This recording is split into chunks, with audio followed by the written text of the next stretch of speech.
How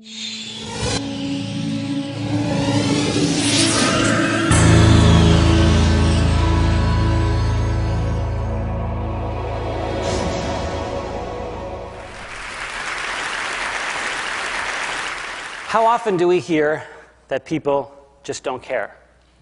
How many times have you been told that real substantial change isn't possible because most people are too selfish, too stupid, or too lazy to try and make a difference in their community?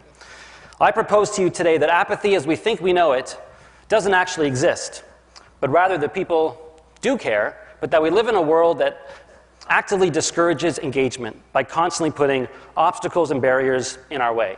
And I'll give you some examples of what I mean. Let's start with City Hall. You ever seen one of these before? This is a newspaper ad.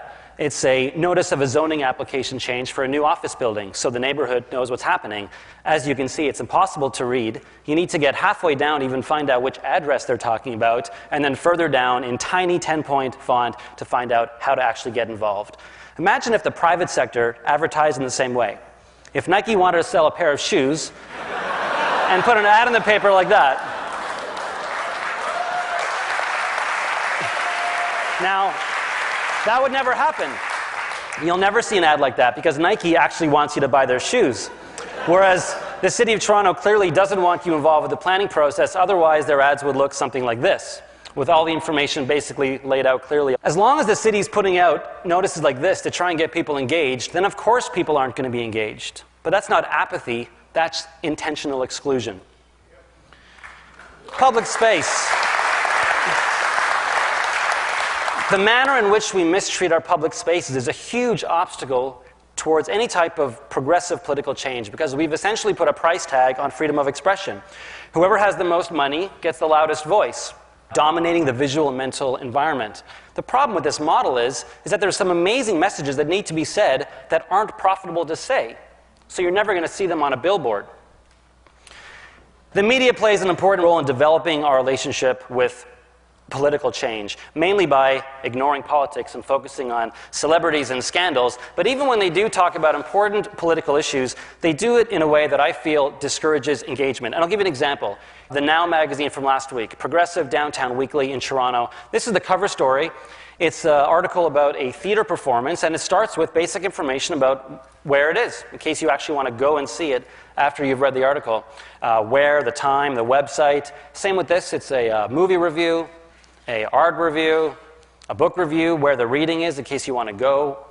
A restaurant, you might not want to just read about it, maybe you want to go to the restaurant, so they tell you where it is, what the prices are, the address, the phone number, etc. Then you get to their political articles. Here's a great article about an important election race that's happening, talks about the candidates, written very well, but no information, no follow-up, no websites for the campaigns, no information about when the debates are, where the campaign offices are.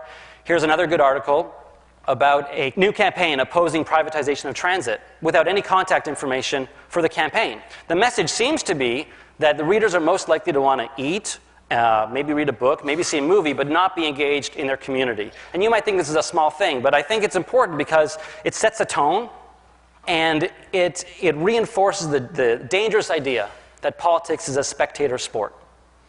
Heroes. How do we view leadership? Look at these 10 movies. What do they have in common? Anyone? They all have heroes who were chosen. Someone came up to them and said, "You're the chosen one. There's a prophecy. You have to save the world." And then someone goes off and saves the world because they've been told to, with a few people tagging along.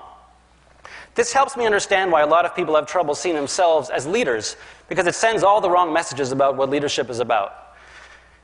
A heroic effort is a collective effort, number one.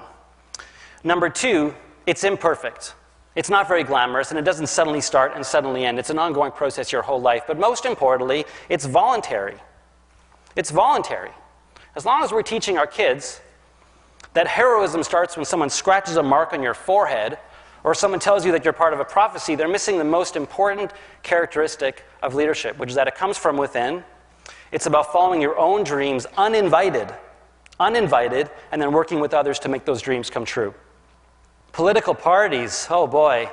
Political parties could and should be one of the basic entry points for people to get engaged in politics. Instead, they've become, sadly, uninspiring, and uncreative organizations that rely so heavily on market research and polling and focus groups that they end up all saying the same thing, pretty much regurgitating back to us what we already want to hear at the expense of putting forward bold and creative ideas. And people can smell that, and it feeds cynicism.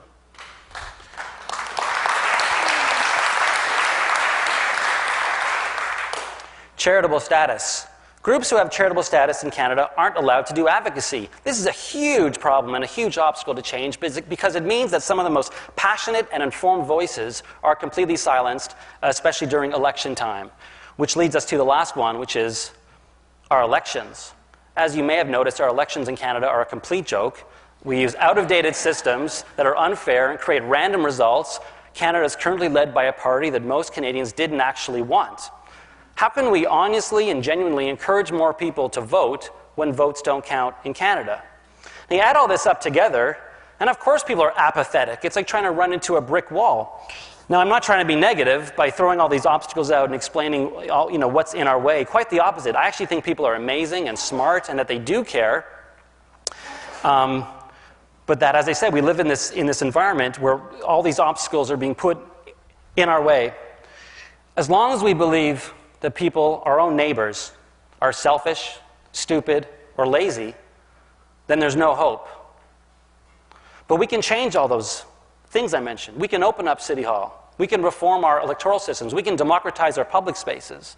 My main message is, if we can redefine apathy, not as some kind of internal syndrome, but as a complex web of cultural barriers that reinforces disengagement, and if we can clearly identify what those obstacles are, and then if we can work together collectively to dismantle those obstacles, then anything is possible. Thank you.